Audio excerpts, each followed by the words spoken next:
নমস্কার, কেমন আছেন সবাই? আশা করি ভালোই আছেন। চলে এলাম পকুরার একটা ভিডিও নিয়ে।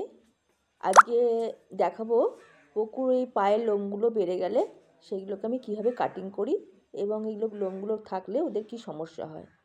প্রথমেই বলি, এই লোমগুলোকে একটুখানি না কাটলে কি হয়, এদের যে নখগুলো আছে সেই নখগুলো মাটিতে ঘষা লাগে না। তো এই জন্যই ওই লোমগুলোকে সুন্দর করে আমি ছোট কাঁচি দিয়ে ভালো করে কাটিং করে দিই। প্লাস নিচের দিকে দেখবেন, নিচের দিকেও পায়ের লোমগুলো ওরা বেড়ে যায়, সেগুলোও আমি ছোটো ছোটো করে কেটে দিই।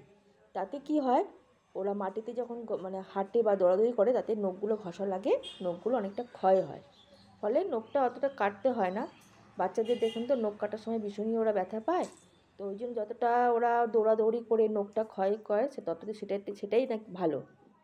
আর একটা হচ্ছে, পায়ের তলায় যে লোমগুলো বেড়ে যায় তাতে কি হয়, যে হাঁটাহাঁটি করে অনেক সময় পায়ের তলায় কিছু নোংরা ঢুকে যেতে পারে। সবসময় তো আমরা পরিষ্কার ক্লিন রাখি, তা সত্ত্বেও যদি কোনো সময় কোনো রকম কিছু ঢুকে যায় বা সে থেকে ইনফেকশান হয়, সেই জন্যই এটা মাঝে মধ্যেই পায়ের এই লোমগুলোকে একটুখানি কেটে ছোটো করে দিতে হয়। তো এখানে তো ট্রিম করা যায় না, এখানে ছোটো ছোটো ছোটো কাঁচি দিয়ে এগুলোকে ট্রিম করে দিতে হয়। তো দেখেছেন তো, আমার বাড়িতে বাগান আছে, উঠান আছে। পুকুর তো খুব দৌড়াদৌড়ি করে, ফলে ওই দৌড়াদৌড়ি করাতে ওর নখগুলোকে অনেকটাই ঘষা লাগে এবং নখটা অনেকটাই ক্ষয় হয়।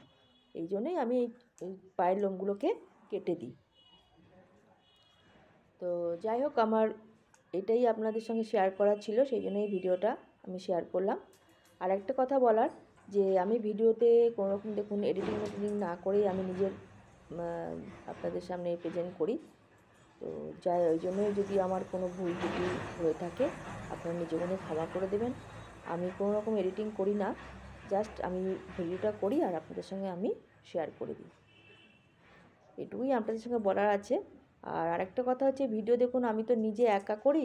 দেখুন আমি ফোনটাকে এক জায়গায় রেখে দিয়েছি, রেখে দিয়ে আমাকে ভিডিওটা করতে হচ্ছে। আমার ভিডিওটা কেউ করে দেওয়ার নেই, সবসময়ের জন্য তো কেউ থাকে না যে ভিডিওটা করে দেওয়ার জন্য।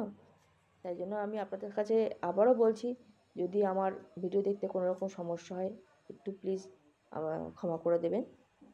আমার এইটুকুই আপনাদের কাছে বলার। যাই হোক, পুকুর ভিডিও কেমন লাগে অতি অবশ্যই কমেন্ট করে জানাবেন। এবং যারা যারা আমার পুকুরকে ভালোবাসেন, পুকুর একটা ইউটিউব চ্যানেল আছে পুকুস ওয়ার্ল্ড বলে, ওখানেও একটুখানি সাবস্ক্রাইব করে দেবেন। দেখেছেন, এই ছোটো কাঁচি দিয়ে ছাড়া এগুলো কাটা যায় না, একটু ছোটো কাঁচি হলে কাটতে সুবিধা হয়। হালকা হালকা করে, খুব হালকা করে কাটতে হয় এগুলো। আমার সোনামা কী সুন্দর চুপ করে দাঁড়িয়ে আছে না মা? এই তো, কী সুন্দর পরিষ্কার হয়ে গেল, একদম পরিষ্কার হয়ে গেল। এতে কী হবে, ও যখনই দৌড়াদৌড়ি করবে না, নখগুলো মাটিতে ঘষা লাগবে, নখটা অনেকটা ক্ষয় হবে, অনেকটা ক্ষয় হয়ে যাবে।